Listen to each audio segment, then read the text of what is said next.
Salut à tous et bienvenue pour une nouvelle vidéo suite à la vidéo de la semaine dernière dans laquelle on a vu ensemble quel matériel il faut avoir en home gym pour progresser au mieux, notamment en suivant mes conseils si vous désirez pourquoi pas vous faire suivre à distance par mes soins via mon site rudicoya.com.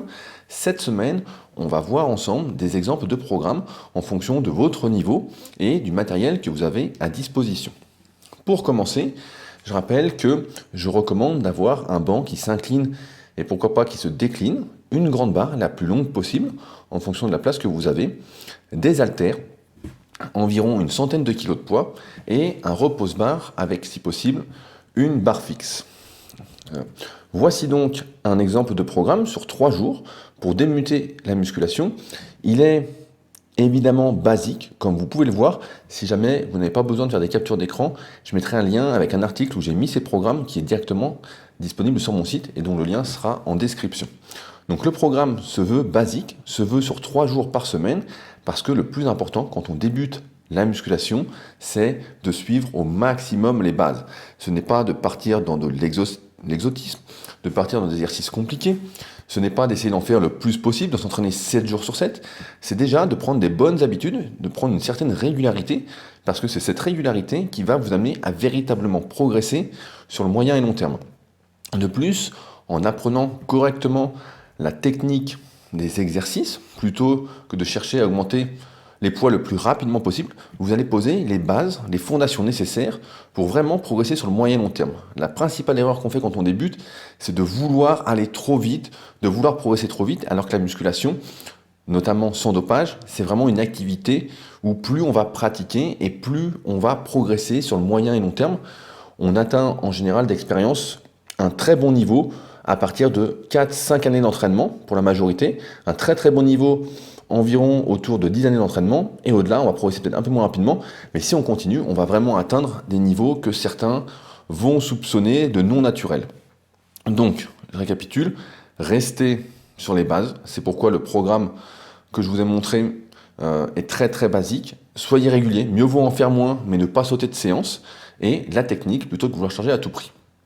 Par la suite, au bout de quelques mois, j'estime qu'il est intéressant de continuer à s'équiper, et c'est pourquoi je vous conseille à ce moment-là d'acheter des bandes élastiques, un banc à lombaire, une Swiss Ball, des barres à dips réglables en largeur et une barre Z. Avec ça, vous allez pouvoir passer sur un programme qui est un peu plus complexe, comme celui que je vous montre actuellement à l'écran, et qui va tenir un peu plus compte de votre morpho-anatomie, et qui va, si vous en avez les capacités, si vous n'avez pas ces contraintes-là, si vous avez plus de temps pour vous entraîner, je vous conseille alors de passer à 4 entraînements par semaine. Pour moi, 4 entraînements par semaine avec l'expérience, c'est-à-dire après avoir coaché plusieurs milliers d'élèves depuis 2006 et m'entraîner depuis pratiquement 20 ans, 4 entraînements par semaine, c'est vraiment le meilleur compromis pour progresser au mieux lorsqu'on ne prend pas de produits dopants, qu'on a un travail à côté, une vie de famille, une vie sociale. C'est l'idéal. Maintenant, pour tous ceux, par exemple, qui auraient plus de temps ou qui n'ont pas de travail, pas de vie sociale par exemple, ou pas de vie de famille, évidemment on peut en faire plus, mais pour la majorité des personnes qui me suivent, c'est-à-dire vous qui avez entre 25, 30, 35 ans et plus, et qui avez déjà une vie posée, c'est pour moi l'idéal. À ce niveau-là, donc après 6 mois d'entraînement et jusqu'à plusieurs années, il va falloir commencer progressivement à personnaliser votre programme en fonction de votre morpho-anatomie et en fonction de la physiologie de nos muscles. Ça veut dire plusieurs choses. La première, c'est que vous allez voir que certains exercices, en mettant de plus en plus de poids, ne vont pas vous convenir, qu'ils vont déclencher certaines douleurs. Il ne faudra donc pas s'acharner, parce qu'il n'y a pas d'exercice indispensable, il n'y a pas d'exercice que vous devez faire à tout prix. Et d'autre part, vous allez sentir qu'il y a des positions dans lesquelles vous n'êtes vraiment pas confortable. Il faut savoir en effet, selon la règle de la relation tension-longueur, que vos muscles n'aiment pas être, du moins quand on force, dans des positions extrêmes, c'est-à-dire soit trop raccourcis, soit trop étirés. C'est pourquoi, par exemple, quelqu'un qui aurait les biceps courts n'a surtout pas intérêt à utiliser des poids lourds au curl incliné, à s'acharner dessus en tendant à fond les bras en bas, en position basse, et en ayant le banc incliné à 20 ou 30 degrés, parce que pour lui, ce sera forcément néfaste. Il y aura peut-être toujours une exception qui va confirmer la règle, mais j'attends de la voir, parce que je ne l'ai pas encore vue, donc il faut vraiment tenir compte de ça à mesure que l'on progresse. D'autre part, alors qu'au niveau débutant, on peut seulement appliquer, il va falloir commencer à s'intéresser à ce qu'on fait, c'est-à-dire à s'impliquer. Je parlais de morphoanatomie, de physiologie de nos muscles. Il va falloir commencer à s'intéresser à comment fonctionne votre corps, à être attentif aux sensations que vous avez, sensations qui sont absentes lorsqu'on débute la musculation parce qu'on n'a pas encore suffisamment de muscles, on n'arrive pas encore à bien sentir les choses. Et c'est pourquoi je ne recommande pas d'en tenir compte, sauf au cas où vous auriez de mauvaises sensations, des douleurs, etc. Donc il faut vraiment s'impliquer. Pour cela, je vous conseille de commencer en lisant le site superphysique.org. Il y a une catégorie débutants. Elle n'a de débutants que le nom parce qu'il y a beaucoup d'articles de base qu'il faut lire et qui sont malheureusement peu lus en regard de ce que ça devrait être et qui vous apporteront des connaissances solides pour vraiment comprendre comment ça fonctionne, notamment tous les articles super qui sont des programmes en fonction de votre morpho-anatomie. D'autre part, il ne faut pas avoir peur à ce niveau-là, j'insiste bien, à sortir des sentiers battus. Souvent, on est un peu trop rigide, et ça a été mon cas pendant des années, à savoir à rester fixé sur une méthodologie propre, sur par exemple faire à tout prix certains exercices, je reviens là-dessus, qui ne nous conviennent pas, mais parce que tout le monde dit que c'est pour les guerriers, que c'est super, etc.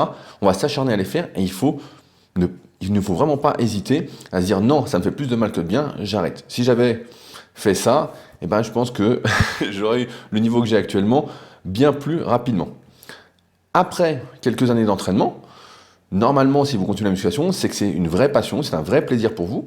Et là, je recommande donc de continuer à s'équiper, comme on l'avait vu dans la précédente vidéo, à savoir d'acheter une poulie haute basse. Celle que j'ai mis dans la précédente vidéo coûte aux alentours de 150 €. Elle vous permettra de faire les biceps, les triceps, plein d'exercices pour le dos. Également d'acheter une poulie vis-à-vis, réglable en hauteur, qui va vous permettre de faire, encore une fois, une multitude d'exercices pour le haut du corps, mais aussi pour le bas du corps. Et si vraiment vous avez un budget important, parce que ça coûte beaucoup plus cher, d'acheter une presse à cuisse qui fait également hack squat. J'en ai une dans mon home gym à l'époque, quand je m'entraînais chez mes parents dans mon garage, et je peux vous dire que c'était le top. À partir de là, votre programme va prendre une autre tournure, encore une fois très progressivement, et devenir beaucoup plus compliqué. Beaucoup plus adapté à votre morphoanatomie, à votre caractère, à vos antécédents sportifs, à vos objectifs. Je suis resté sur un programme sur 4 jours en exemple qui est ce coup-ci véritablement à adapter à chacun.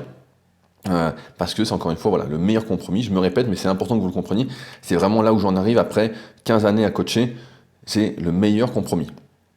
À ce niveau-là, donc, il faut vraiment investir, j'ai envie de dire, pour avoir le choix des exercices qu'on fait.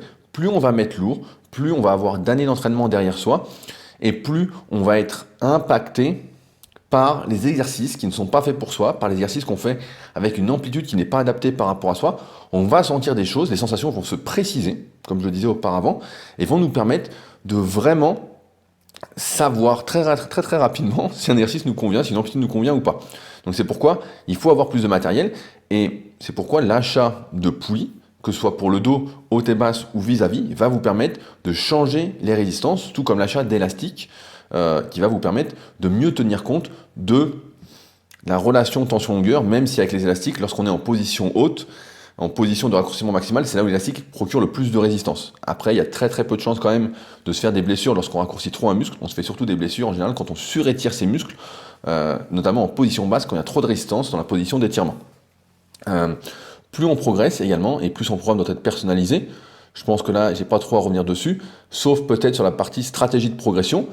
Dans mon livre, le guide de la musculation naturelle, qui est disponible sur Amazon, on avait vu ensemble différents cycles de progression. Un cycle de progression basique en fonction de son niveau, notamment pour les pratiquants débutants et intermédiaires. Mais au fur et à mesure qu'on va progresser, il va falloir également personnaliser ces cycles de progression par rapport à soi, en fonction de son caractère, de l'expérience qu'on a accumulée, qu'on a acquise, pour vraiment être dans cette ultra personnalisation. Enfin, ce qui va également avec les deux précédents paramètres, c'est que plus on progresse et plus il faut faire attention à ne pas se blesser. Ceux qui progressent le plus sur le moyen et long terme sont ceux qui ne se blessent pas. Je l'ai souvent vu sur les forums super physiques, des personnes qui étaient très douées mais qui ne faisaient pas trop attention, qui par exemple ne s'échauffaient pas, ne faisaient pas d'étirements, ne tenaient pas compte de leur morpho-anatomie, etc., se prenaient en quelque sorte pour des guerriers et qui ont mal fini, qui aujourd'hui ne font plus de musculation, se sont un peu dégoûtés de la pratique. Donc il faut vraiment ne pas hésiter à faire très attention. Le premier but de l'entraînement, au-delà de la prise de muscle, de la transformation physique, de l'épanouissement, c'est de ne pas se blesser et d'être en forme. Si on n'est pas en forme et qu'on fait un entraînement et que celui-ci nous procure plus de douleur dans les jours qui suivent que de bien-être, même si on prend du muscle et de la force entre guillemets quand on fait ces séances, c'est qu'on ne va pas dans la bonne direction. Donc je rappelle, pour conclure cette vidéo, que vous pouvez retrouver les programmes mis en exemple, je suis passé un petit peu vite dessus peut-être, directement en lien dans la description. Je mets un lien directement vers l'article, ce sera le premier lien, donc directement, si vous souhaitez aller plus loin. Notamment, si vous souhaitez apprendre à personnaliser votre entraînement par rapport à votre morpho-anatomie, par rapport à vos contraintes, par rapport à votre vie, j'ai écrit un livre qui s'appelle le tome 3 de la méthode Superphysique et qui reprend toutes les étapes que j'utilise personnellement lorsque quelqu'un me contacte afin que je le coach, que je lui réalise un programme et que je réalise son suivi chaque semaine, c'est-à-dire que je gère pour lui toute la progression, quel poids mettre, combien de récupération prendre, etc. En plus d'échanges évidemment, parce que la progression, ça se fait à deux, comme je le disais en début de vidéo, appliquer c'est bien, mais à partir d'un moment, il faut s'impliquer dans sa progression, sinon les progrès sont limités. Donc pour ceux que ça intéresse, afin de ne pas perdre de temps, d'éviter les blessures, etc., si vous souhaitez connaître toute ma méthodologie pour construire des programmes, etc., personnalisés, eh ben, c'est dans le tome 3 de la méthode Superphysique, je vous mettrai également un lien dans la description.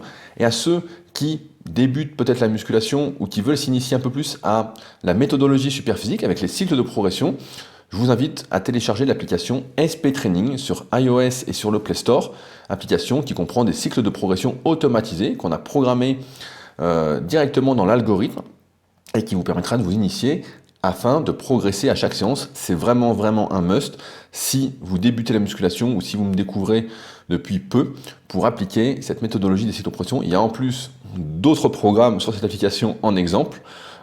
Et n'hésitez pas, encore une fois, je le redis, si vous débutez la musculation, suivez les bases et allez-y doucement avant de personnaliser votre entraînement. Sur ce, je pense que j'oublie rien. Si jamais vous avez des questions, quoi que ce soit à dire par rapport à celle-ci ou par rapport aux problématiques que vous rencontrez, n'hésitez pas à utiliser la partie commentaire, elle est faite pour ça, et comme vous pouvez le voir chaque semaine, je prends du temps pour répondre à tous. Enfin, n'oubliez pas de me laisser un petit pouce bleu, je ne dis pas souvent, mais ça aide beaucoup au référencement de la vidéo, et à vous abonner si ce que je vous raconte vous intéresse et que vous ne souhaitez louper aucune de mes prochaines vidéos. Sur ce, on se retrouve la semaine prochaine donc pour une nouvelle vidéo. Bon entraînement à tous!